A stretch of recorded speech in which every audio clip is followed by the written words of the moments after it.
there was a lot of hype around Detroit too, because Big Sean's been away for a little bit, and I thought I'd just give it a quick review real quick.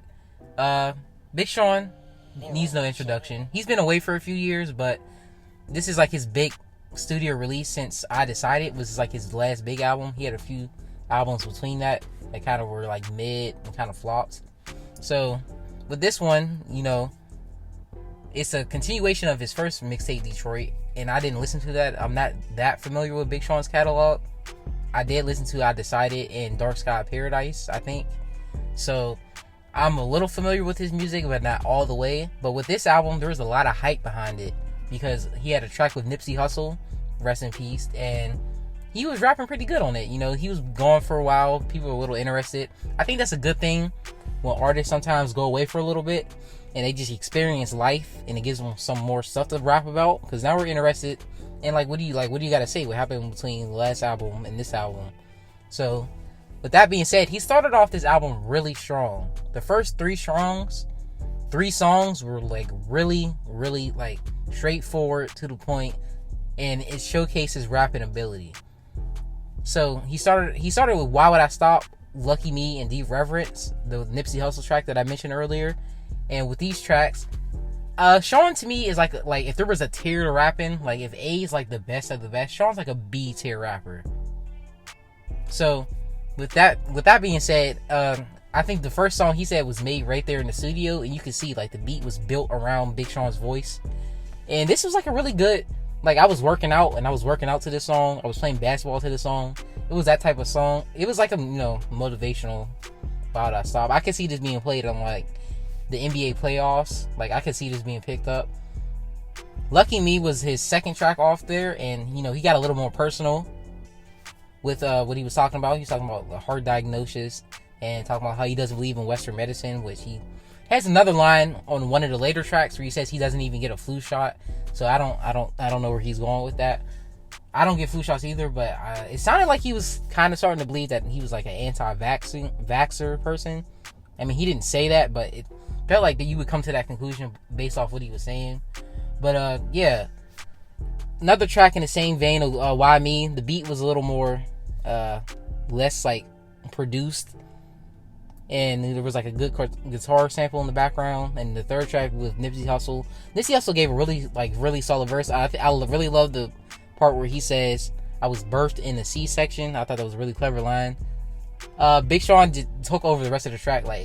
Nipsey Hussle only raps for about 1/4 of the song, and then the rest of it's just Big Sean going.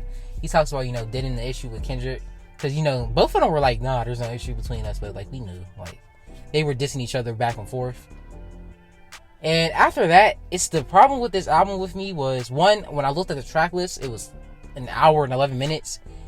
And again, I'm not that big of a Big Sean fan, so I do not want to listen to Big Sean for an hour and 11 minutes. I think there's over 20 songs on here, which, unless you're an amazing artist, is never a good idea to just have more than 15 tracks. That's way too many. And he loses me in the middle of this album. And a lot of it was the first three tracks I mentioned, Lucky Me, Why Would I Stop, and Deep Reverence, were just him rapping. I mean, he was rapping about some deep stuff that was going on, but he was just him rapping boasting. So we didn't need three other tracks in that same vein, and and they were not as good. Zen the Fuck Out was one of the most pointless tracks on this album. I'm why did you have this track on here? The track with Jhené Aiko and Ty Dolla $ign, I thought was okay. I don't think anyone really loves anything Big Sean and Jhené Aiko do. The beat was pretty good. Ty Dolla $ign is Ty Dolla. He just kills features. It was a Ty Dolla $ign performance. If you heard Ty Dolla $ign, he doesn't go out of the way to do anything different. Just typical relation track. But the 2088 track, I think it's Time In, that track was horrible. I don't even know why he put that on the album. It wasn't even that long. I think it was shorter than 2 minutes. And it was Big Sean, I'm not that crazy about his singing. I'm not that crazy about Jhené Aiko either. So it just did not need to be on the album. Especially since she's not even from Detroit, which I know he had other artists that are not from Detroit too, the Post Malone song, Wolves. I was not crazy about that song either. I thought that it was like it sounded like a typical radio song. Like if I just turned on the radio, like Post Malone's on the radio so much, I was like, this like, again, when you have an album that's 21 songs, like, did this really need to be on here? I feel like he just kind of put this on here because Post Malone's on it. Now, a track with features that I did like was the Friday Night Cypher or Freestyle. And it was 10 minutes long, which worried me because I'm like, I don't usually like songs that long, especially like these deep cuts like that. But the beat switched up a lot to where like it was a quick 10 minutes to me. But you know, he had T Grizzly, Cash Doll, Cash Kid, Royce da 5'9", Eminem, Sada Baby, Boldy James, and I'm missing somebody. But I thought all of them for the most part gave really strong performances. I really like T Grizzly started it off, and you know it was tailored to T Grizzly's kind of style. I thought he gave a solid verse. I really like Cash Doll's verse. I've never heard of Cash Doll before, but she really impressed me because and like no disrespect to like other female rappers, but like, and I know I have not done my research, but it was nice to just see another female rapper, and I'm not trying to compare them to like anybody else, but just talk about something a little different, like have a different kind of like persona and vibe than what you usually hear on the radio. Like I know other underground female rappers exist, but it was nice to just hear her, and she seemed pretty talented. She seemed like a pretty skilled rapper. Another one, Cash Kid. He had like the best line on here. It was put a body on a ratchet. I feel like Dr. Miami. That was like the best line on here. And Royce did his thing. M did his thing. I really like the track. And after that, there's really no notables. Like he had a song with Anderson .Paak and Wale, and like I felt like I could like it was still surface level, but I mean there was deeper meaning to it. But I just felt like I could just get this from so many other artists. Like the vibe that you're creating, it's like mid. Like that's the one word I would describe this album as, like mid. Like it's not terrible, but like I would never come back to this ever again, except for maybe like like the first 3 tracks that I mentioned, maybe the Friday Night Cypher, and that's kind of it. Like I would never come back to any of these tracks. I'm looking at the track list, and nothing like is just blowing me away. So, but I mean, that's kind of been Big Sean's whole thing.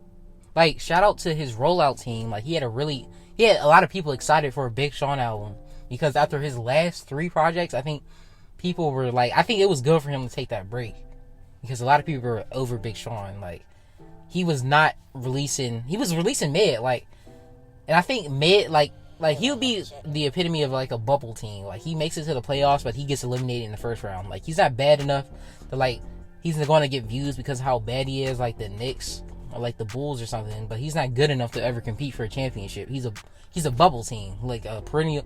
Like sometimes he's going to make the All-Star team, sometimes he's not. Like a Kyle Lowry or something like that. And like I feel bad, and that may sound harsh, but I feel like if he would shorten his albums, like I don't think his albums are usually this long, but he's got to find something to rap about that I care about, and that like I would want to listen to again. And I know that's not an easy thing to do. That's why most artists flop. But the stuff he was rapping about, I'm just like I don't care. And I know it's difficult because he's not a street dude, so he can't just rely on that. And like his relationship tracks are just terrible. That's where some of his worst bars are at, in his relationship tracks. So, but he has a really good rapping voice. His flow, I thought, was cool. I didn't like that sometimes he would just be rapping at a normal pace, then all of a sudden just start rapping at like 2 times the speed, and it did not sound smooth at all. Like I think of a rapper like Jid who could just switch flows like at the drop of a dime, and it sounds like it fits. When I was listening to Big Sean, I was like, that sounds really rushed and forced together. Like that did not fit, and it also wasn't needed. Like if you read back some of the lyrics he says when he's driving fast, it's not going to blow you away. But with that being said, tell me what you guys think about the album. I'll definitely want to do more album reviews. It's kind of been quiet on like the hip hop releases and stuff like that. So tell me what you guys think in the comments. I am going to have the XXL freshman video done this week. It looks like they're not doing ciphers. I haven't seen any ciphers, so I don't know. But with that being said, I'm out.